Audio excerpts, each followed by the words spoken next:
बढ़ीपारे मध्याह्न भोजन मुंड पिछा अर्थ खाद्य सामग्रीर मूल्य वृद्धि कथा स्वीकार करिसेंति राज्य सरकार। गृहरे लिखित उत्तर में विद्यालय और गणशिक्षा मंत्री नित्यानंद गंड दर्शाइछन्ति जे वर्तमान बजार में खाउटी सामग्रीर मूल्य वृद्धि जोगु मुंड पिछा मूल्य वृद्धि निमंते प्रस्ताव राज्य सरकार निकट में विचाराधीन रही।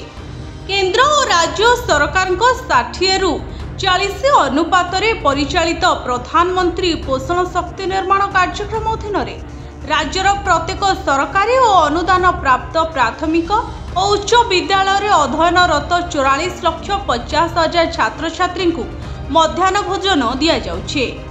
छात्र छात्री मानकु दिया जाउथुबा मुंड पिछा पड़ीर मूल्य रही केंद्र सरकार निर्धारण करथांती। एहासह राज्य सरकार निर्धारित पड़ीर अंश प्रदान करथांती। यह बाद राज्य सरकार निजस्व योजनारू अतिरिक्त पड़ी खर्च छात्र छात्री मानकु प्रदान करथांती। एने गृहरे लिखित उत्तर रखिछन्ति विद्यालय और गणशिक्षा मंत्री नित्यानंद गंड। ब्यूरो रिपोर्ट भंजौत न्यूज।